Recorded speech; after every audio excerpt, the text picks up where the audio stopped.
In January 2015, Tommaso Aramini and I set out on a journey to explore a simple idea about how we make film.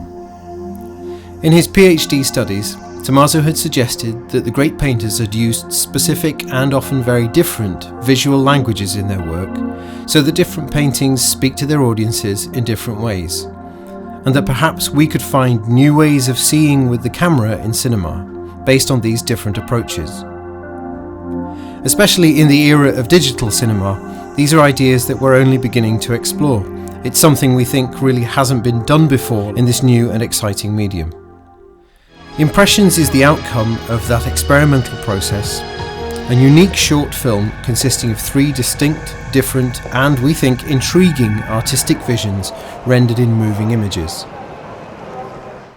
The first of the 3 reimagines Edgar Degas' 3 Dancers in an Exercise Hall, where we've tried to turn the camera into the obsessive, observational eye of the artist, unfolding the construction of the dance until we find that one perfect moment as framed in the original painting. The second was a complete reimagination of a powerfully psychedelic painting by Paul Gauguin, Vision After the Sermon. It depicts a religious experience, which we reinterpreted as a science fiction, transhuman religious initiation, echoing elements of the films of great silent film directors like Sergei Eisenstein. Finally, in the last section of the film, we reimagined and recreated Umberto Boccioni's Those Who Stay, exploring the complex composition of this futurist painting. We echoed his transport theme by envisaging a father and daughter parting company in an airport, the modern equivalent of his train station. Though a complex and fractured image, it nonetheless provided a powerful, emotional close to the film. I did not expect the films to work as a film on their own, right?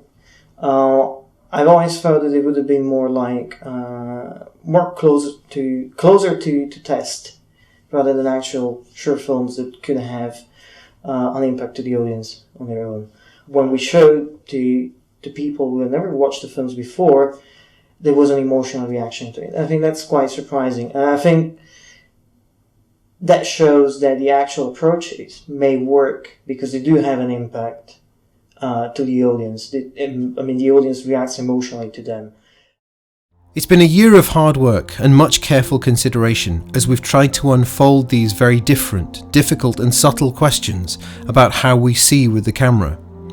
But we're now reaching the point where we have a final, complete film that's ready to go to film festivals and possibly also to fine art events and exhibition spaces around the world. Without the enthusiasm and excitement about the project that we've received from others, we wouldn't have got as far as we have already. And we have this captivating piece of cinema through the hard work of over 70 cast, crew and others who have given their time and expertise completely free of charge. The next step in the process is in some ways the most difficult, and your enthusiasm will help to take impressions out to the world. We're very happy to offer a number of perks to our investors, including a private link to see our award-winning short Maria for just £2, as well as signed poster art, prints of the original paintings and more.